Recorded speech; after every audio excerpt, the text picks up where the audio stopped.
and welcome to Straight Talk. I'm Rachel Rubel. The twin disasters that struck central Indonesia on September 28th has brought back horrifying memories of the 2004 Indian Ocean tsunami. A powerful earthquake leveled buildings before waves several meters high submerged entire neighborhoods in the coastal city of Palu. Rescuers are still combing through the rubble, searching for survivors. But much of the effort now has turned toward preventing a major health crisis, as James Kim explains. The terrifying moment an earthquake strikes. But what was to follow shortly would be even more devastating. The twin disasters came without warning as beachgoers lined the shore in the Indonesian resort city of Palu. All that was left was pure destruction. Indonesia, which is situated on the western edge of the Pacific Ring of Fire, was rocked by a magnitude 7.5 earthquake on September 28th. The quake triggered a massive tsunami, causing waves of up to 6 meters to gush through a narrow corridor along Palu Bay. The city of Palu on the southern shore bore the brunt of the disaster. Of its 300,000 people, tens of thousands have been left homeless. It happened at the same time. The quake shook us and it destroyed our homes. The ground was cut in half and then the quake turned the ground around. And that's why some of the houses here were pulled out. In the weeks since, rescuers have recovered at least 1,500 bodies. But as they reach more remote areas, that number is expected to climb. The priority of aid delivery are devastated villages and untouched areas such as Mauna, Taronto, Monte Barro and the west coast areas. With the region's already scarce infrastructure now shattered, rescuers have been hampered by clogged highways as well as downed power and communication lines. The government's now facing questions as to why an early warning system installed after the 2004 tsunami didn't provide ample warning. But it says it's doing all it can. I have sent a message to the governor and regent for economic activity to restart, so they can resume a normal day-to-day life while evacuations are carried out and reconstruction and rehabilitation moves to the next phase. But most importantly, economic activity must resume. Overwhelmed by the scale of the disaster, the Indonesian government is now appealing for international aid. Stepping in has been the Turkish Red Crescent, one of the first international aid groups to arrive on the ground in Palu. Throughout Sulawesi Island, around 600,000 people are in dire need of humanitarian aid. The aid teams are expected to increase as more food, blankets, and medicine come in, and roads leading to remote areas are cleared. Efforts for search and rescue and to remove debris are not enough, as the area is just too big. The landscape prevents aid from reaching the island and the city. We're trying to speed things up, but the main needs are shelter, food, health, and water. We're doing our best to meet those needs. The devastation has triggered memories of the 2004 earthquake and tsunami, where more than 120,000 Indonesians lost their lives. All the precautions and lessons learned from that disaster seem to have failed. And the main priority now is to bury the dead. James Kim, Straight Talk. And joining me now is Kerem Kinnick, who is the president of the Turkish Red Crescent, and Harry Sudrajat, who is the Indonesian Consul General in Istanbul. Thank you both for joining me today. Harry, I'll start with you. Give us an update on the latest situation in Indonesia. The electricity now in some part are functioning. And there's 5 actually power stations in the area, 2 functioning, and then 3 of them still on reparation. And there's the airport now is open for 24 hours. And if you seen also in the news that the president also have visited the area for the second time. And today, I think the president is going back to Jakarta, but he's give the instruction for the public service to be functioning there, and also the economic activities has to be also restored in the area. Kerem, I know the Turkish Red Crescent was one of the first aid organizations on the ground in Indonesia. Describe to us what the situation is like. After the tsunami, a lot of infrastructure, bridges and the roads destroyed. Because of these, search and rescue activities didn't complete yet. Our TRC team, Türk Kızılay team, we transferred from the Bangladesh to the Indonesia after the earthquake. Now we are sending today another additional team, support team to our existing team. 600,000 people affected in that region. Mainly Donggala and Palu also affected, and 65,000 homes destroyed, and nowadays 60,000 people displaced. And 200,000 people desperately in need now. Now we are focusing on for water, sanitation, hygiene, and the food supply and the temporary shelter. We are preparing two cargo plane, C-130 cargo plane to send to Sulawesi. We allocated from our own budget 5 million Turkish lira worth of in-kind donation, shelter and blankets and other things.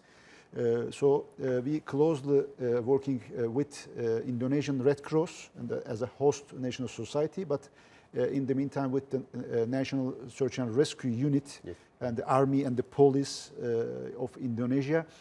Harry, as Kara mentioned, the Indian Ocean earthquake and tsunami in 2004, which was just so incredibly devastating, but there were some warning systems that were put in place following that disaster. Did those warning systems work properly? Because it's my understanding that a lot of people didn't know to evacuate or just didn't have enough time to evacuate in this situation. The Agency for Meteorological and Geological Agency, they rely on actually the what is called a tidal monitor. That whenever there was earthquake, they send the data and then they make a models whether there's if there was tsunami, possibility of tsunami, they send for instance through SMS to the public. So at that time, I think it's at 6 o'clock. At that time, 6 p.m., the agency sent actually the warning to the public. But 30 minutes later, they cancel the warning, the possibility of the tsunami. But just at that time, actually, the tsunami struck the coast of Palu and Donggala. Kerem, what can be done to prevent another health crisis? We've had hundreds of people who have died and victims who haven't even been found yet who are still buried under rubble, and we're more than a week now since this disaster happened. So you've got bodies that are out in the open. What can be done to prevent a secondary health crisis? Yeah. Actually, there are three phases of the disasters for the management. For risk reduction period, intervention, and the recovery period. Now we are still intervention period because the search and rescue activities doesn't complete. And after this, we will start to recovery. So water and sanitation and shelter and the basic food assistance very important. Evacuating the corpse and the burying them, it's important. Providing electricity and maintaining that roads and the bridges for access to the remote areas is crucial. So communicable diseases also, it's huge risk for us. We are always expecting after that kind of crisis, this kind of things, communicable diseases, and some security problems and the psychosocial problems. We have to provide psychosocial support who affected that from that crisis. Indonesian Red Cross, Turkish Red Crescent, and many other nation societies. In the meantime, me as Vice President of International Federation Red Cross and Red Crescent Societies, IFRC, we revised our current emergency appeal by the 22 million Swiss franc for holistic recovery the approach, so including educational support, livelihood, permanent shelter, water, sanitation, hygiene, food assistance, psychosocial support, healthcare services. So all of these need international support. And Karam, we have time for just one last question. So I want to ask you, as we know that Indonesia is familiar with earthquakes, even volcanic activity. It's in the Pacific Ring of Fire. So it's likely that there will be more volcanic and earthquake activity in the future. So what can be done to improve assistance and getting assistance to people in the future? Now we are focusing on, as the humanitarian agencies and the disaster relief agencies, community-based disaster management. So we have to provide resilience in advance to our own communities for the preparedness. So disaster awareness is crucial. Emergency response training to the communities, the people, crucial. And according to the type of the disasters risk reduction plan implementation is crucial. So we have to develop our own community capacity for responding that type of crisis. But in the meantime, international cooperation and the collaboration mechanism must be implemented before that kind of crisis. All right, Karam Kanek and Harry Sudurjat, thanks for joining me today. Great. Thank you. U.S.-Iran relations haven't been this tense in years. The Trump administration withdrew from the 2015 Iran nuclear deal in May and last month leveled threats against Iran at the UN General Assembly. But caught between all this is a group based in Albania with a mission to overthrow the Iranian government. The MEK, previously in Iraq, now operates out of a military compound near the capital, Tirana. Our Courtney Keeley went there to get a glimpse. I miss her. I love her. I love her. I love Sumaya. Please come out. Please. Mahfoube Mohammed breaks down while talking about her daughter.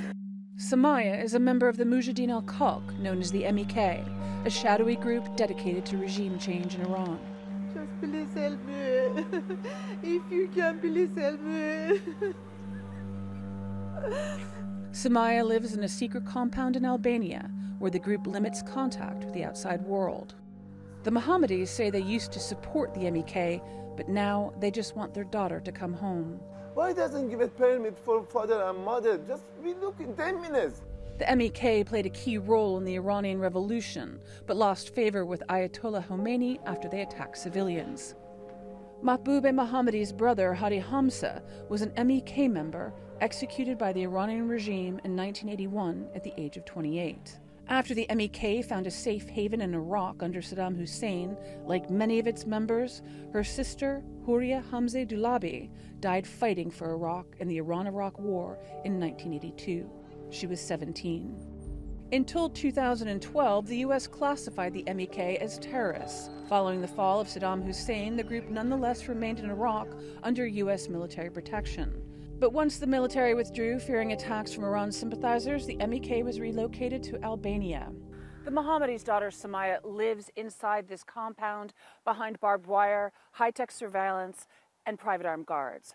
Her family and several of the defectors I spoke with say she's being held against her will, that she's not there for resistance, that it's a cult, and that she's being brainwashed.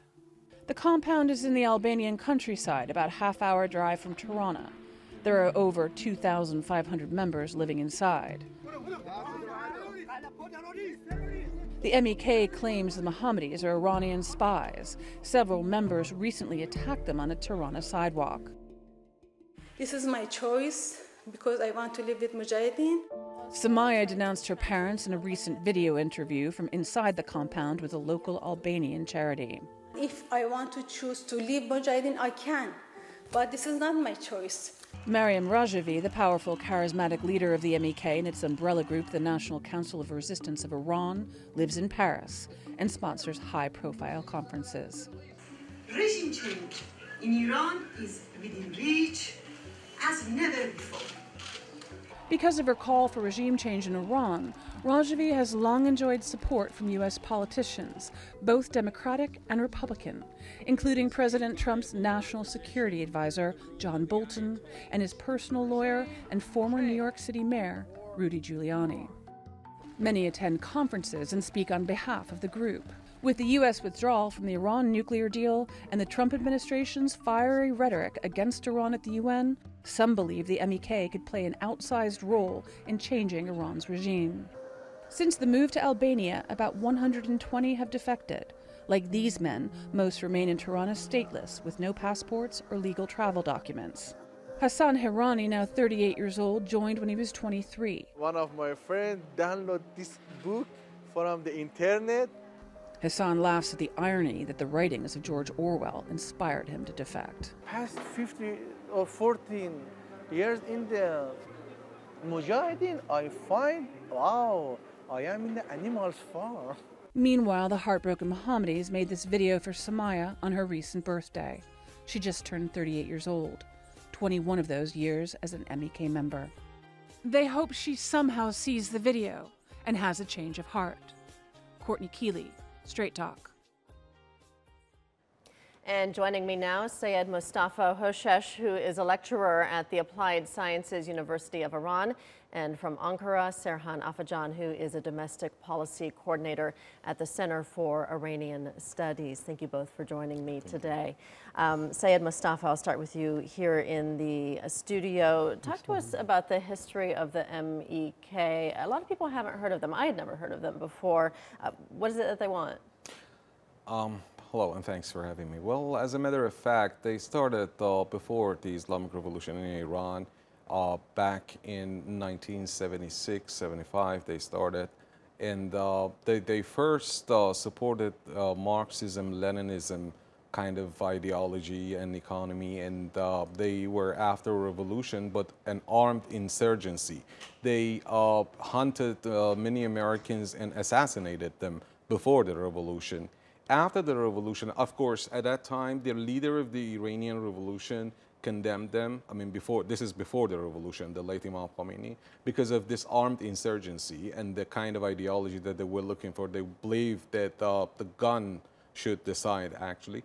So they continued the same kind of policy. But they were defeated eventually in the first decade after the revolution. And when Iran was at war with Iraq, they went to Iraq, supported Saddam Hussein, received his protection. They were a party to the clampdown on the Kurdish population in northern Iraq, as well as the Shiite population in southern Iraq at the time of Saddam Hussein. And then they invaded the country, Iran, actually, after Iran agreed to the 598 UN Security Council resolution. But after Saddam Hussein was executed, actually, in Iraq and was toppled, they were receiving protection from the United States. Ever since then, they've been taken off the sanctions list. Right. They've been taken off the terrorist, the blacklist of the United States, the European Union, and Britain. And also, they have been assisting the United States with espionage operations against Iran, with the assassination of Iranian nuclear scientists, and they were moved out after this. They were moved out to some European countries, and they have their own lobbies now in Washington. Okay, I want to turn to Serhan Afajan in Ankara. Serhan, in many ways, the MEK sounds like a cult. They're secretive. They don't let the media talk to them. So why do we care so much about the MEK? Well, actually, as Mr. Mustafa also mentioned about the history of this organization, of this very interesting organization, it has actually a very long history. But the reason why we are talking about the MEK at the moment is because basically of their activities in the post-revolutionary Iran. They are responsible for a number of terrorist activities in the country, and they had, for example, military bases in Iraq, and later on they moved to Albania, and that is one of the reasons why they came to forth again as these days. And this is a very secretive organization, as you also mentioned. For example, we don't know the head of the organization, Masoud Rajavi. We don't know whereabouts of this man, for example, although Maryam Rajavi, his wife, is quite a famous figure and the president of the organization. So it is in many ways quite secretive, and if you take the stand of the organization seriously. They claim, for example, that they have membership inside the Iranian establishment, Islamic Republic, but we don't know anything about them. And they have, for example, financial resources. They organize huge meetings, especially in Paris every year, for example. And we don't know where their financial resources come from. So in many ways, this organization is quite a secretive organization. And many of their activities inside Iran are quite, and of course, legally speaking, going underground. I want to play a couple sound bites for the two of you, and you can comment on those. One from U.S. National Security Advisor John Bolton in 2017, speaking in Paris at the National Council of Resistance of Iran, which is an umbrella coalition largely controlled by the MEK. Let's listen to what he had to say. There is a viable opposition to the rule of the Ayatollahs, and that opposition is centered in this room today. Before 2019, we here will celebrate in Tehran. Thank you very much. And earlier this year, the former mayor of New York City, Rudy Giuliani, and now President Trump's personal attorney, made this statement at the same conference. We are now, I believe, very realistic in being able to see an end of the regime in Iran. We can see it. So, Serhan, I'll ask you, the MEK has a lot of support in the United States. Why is that? Well, because of the opposition and because of the enmity between some of the American politicians and the Islamic Republic. We know the story all the way from the hostage crisis onwards. Some of the American politicians were quite determined to overthrow the existing regime in Iran. And although some of the administrations, for example, the Obama administration, was quite sort of tolerant and quite rational, but the Trump administration, many figures like John Bolton, for example, Rudy Giuliani, for example, they are very much determined to overthrow the Islamic Republic. And they see the MEK as the only and most reasonable, viable alternative to the existing regime in Iran. That's why we hear this kind of interesting remarks by these people, especially in the Paris meetings each and every year. So there is nothing new about these remarks because the hardliners in Iran, in the United States, see the MEK, the Mujahideen Khalq, as the only viable alternative to the Iranian Islamic Republic. Saeed Mustafa, why did the MEK move to Albania, and what does that say about Iranian-Albanian relations? Could that be damaging for relations between the two countries? Sure, it seems that Albania has done the worst thing to itself, actually. They were forced to leave Iraq by the Iraqi government, the Shiite government of Iraq, forced them to leave under the UN, of course. They were in Camp Ashraf in northern Diyala of Iraq, and they were trying to find a new home anywhere in the world.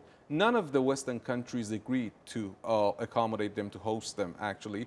And it was the U.S. that forced Albania, as well as Cyprus, and as well as there were some encouragements also by the United States to bring him to these two countries. Because they've been actually fit into the U.S. policy towards Iran. It's not just Donald Trump. Even under Barack Obama, they were given a role, specific role, with regard to the fight against Iran. One reason, as my colleague stated, is that they are the only existing option for the United States when it deals with Iran, because others are opposing each other. There is no opposition or united opposition against Iran. But the most important point is that they are the most radical with this dark history of assassinations. That's no secret to anyone. And people like Rudy Giuliani, Bolton, and Mr. Pompeo, and others, and Donald Trump, they need such, the most radical element to put it alongside the sanctions, because when it comes to the sanctions, they also reiterate that we want the harshest sanctions. So they want the harshest of anything, and very happily for the Islamic Republic of Iran, they are doing, they're rendering service to the Islamic Republic and to the ruling system, because the MEK or MKO is the most hated, group in Iran. Others that are not coming along with each other, like the monarchists, the communists, the leftists, the Republicans, seculars, anyway, they have some supporters, more or less. Though it could be argued how many they are, still they have supporters. But this MKO, they are even the most hated group among the opposition abroad. All right, thank you both to Serhan Afajan and Saeed Mustafa Hoshesh. Thank you for joining me today. Thank you. That's all for this edition of Straight Talk with me, Rachel Rubel. If you have any comments or suggestions, do share them with us on Twitter with #StraightTalk. Also, don't forget to subscribe to our YouTube channel. Until next time, take care and goodbye.